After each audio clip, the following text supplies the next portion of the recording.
मंगलम marriage home, विनय नगर, बोदला, आगरा में वैशाली नगर भक्त मंडल के तत्वावधान में शुरू हुई। प्रातः बेला में सभी भक्तों के साथ भागवत कथा की मंगल कलश यात्रा हुई। सभी भक्तों ने दुर्गा मंदिर रावत वैशाली नगर से कलश भरकर कथा मंच तक आए। मंगल कलश यात्रा के मध्य में घरों की छतों से पुष्प वर्षा कर मानो ऐसा प्रतीत हो रहा था जैसे स्वर्ग से स्वयं देवी देवता कन्हैया की भागवत जी पर स्वयं पुष्प वर्षा कर रहे हैं। श्रीमद्भागवत महापुराण कथा के प्रथम दिन वृंदावन की कथा व्यास पूज्य पम गरिमा किशोरी जी ने श्रीमद्भागवत कथा की महत्ता पर विस्तार से प्रकाश डाला। उन्होंने कहा कि बिनु प्रतीति हुई नहीं प्रीति, अर्थात महात्म्य ज्ञान के बिना प्रेम चिरंजीव नहीं होता, अस्थायी हो जाता है। धुंधकारी चरित्र पर प्रकाश डालते हुए कहा कि आत्मसात कर ले तो जीवन से सारी उलझने समाप्त हो जाएगी। द्रौपदी, कुंती महाभागवत नारी है। कुंती स्तुति को विस्तार पूर्वक समझाते हुए परीक्षित जन्में सुखदेव आगमन की कथा सुनाई। पश्चात गोकर्ण की कथा सुनाई गई। भगवान के चरणों में जितना समय बीत जाए उतना अच्छा है। इस संसार में एक एक पल बहुत कीमती है। जो बीत गया सो बीत गया, इसलिए जीवन को व्यर्थ में बर्बाद नहीं करना चाहिए। भगवान द्वारा प्रदान किए गए जीवन को भगवान के साथ और भगवान के सत्संग में ही व्यतीत करना चाहिए। उन्होंने कहा कि भागवत प्रश्न से प्रारंभ होती है और पहला ही प्रश्न है कि कलयुग के प्राणी का कल्याण कैसे होगा। इसमें सत्ययुग, त्रेता और द्वापर युग की चर्चा ही नहीं की गई है। ऐसे में ये प्रश्न उठता है कि बार बार यही चर्चा क्यों की जाती है, अन्य किसी की क्यों नहीं। इसके कई कारण हैं, जैसे अल्पायु, भाग्यहीन और रोगी। इसलिए इस संसार में जो भगवान का भजन न कर सके वह सबसे बड़ा भाग्यहीन है। भगवान इस धरती पर बार बार इसलिए आते हैं ताकि हम कलयुग में उनकी कथाओं में आनंद ले सके और कथाओं के माध्यम से अपना चित्त शुद्ध कर सके।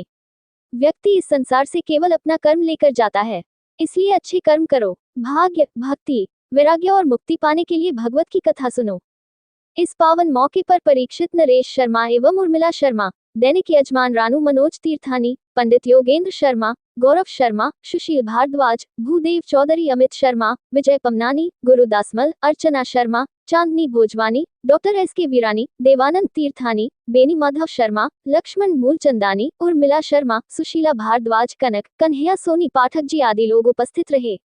दिनांक श्रीमद् भागवत कथा कल दिनांक 29 दिसंबर 2023 को द्वितीय दिवस की कथा मंगलम वाटिका, बोदला रोड, विनय नगर पर दोपहर 3 बजे से शुरू।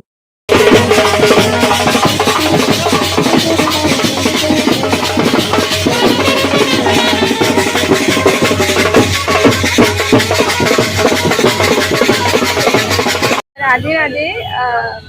आज वैशाली नगर में श्रीमद् भागवत कथा का बड़ा ही सुंदर सा आयोजन हो रहा है, जिसमें सभी ने भव्य कलश यात्रा निकाली है और नव वर्ष के पावन उपलक्ष्य में ये श्रीमद् भागवत कथा का आयोजन हो रहा है। मेरा आप सभी से निवेदन है, जो भी आप सभी के चैनलों के माध्यम से जहाँ तक ये खबर पहुँचे वो सभी श्रीमद् भागवत कथा श्रवण करने के लिए पधारें और इस प्रकार के धार्मिक अनुष्ठान आयोजन हमारे समाज में होते रहने चाहिए, जिससे कि आगे आने वाले जो युवा हैं उन सभी को एक नई दिशा मिले, नया मार्ग मिले और उनका आने वाला नव वर्ष बड़ा ही सुंदर और अच्छा व्यतीत हो। राधे राधे, जय श्री राधे। नरेश शर्मा एडवोकेट।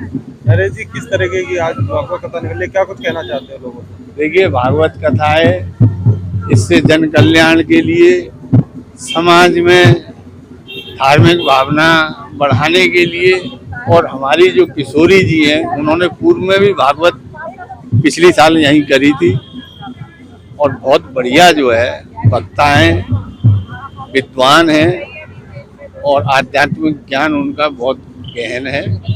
और उससे जो है ये भागवत कथा से एक धार्मिक वो बढ़ता है, प्रभाव बढ़ेगा इससे धार्मिकता का, और जन कल्याण, धार्मिक भावना के बिना जल कल्याण की भावनाएं भी नहीं उत्पन्न होती है। इसलिए धार्मिक कार्यक्रम होते रहने चाहिए, जिससे समाज के अंदर एक इस तरीके का वो जाए कि लोग जो है सामाजिक और देश की उन्नति के लिए कार्य कर सकें। मेरा नाम गौरव शर्मा एडवोकेट है। हम लोग यहाँ पे कार्यकर्ता हैं और भक्त भी हैं। आज कलश यात्रा हो रही है 28 तारीख को और 4 तारीख तक रहेगा। 4 तारीख को समापन है और भंडारा भी है और कल आज आ रही है, यात्रा कर रहे हैं और बड़े उल्लास से।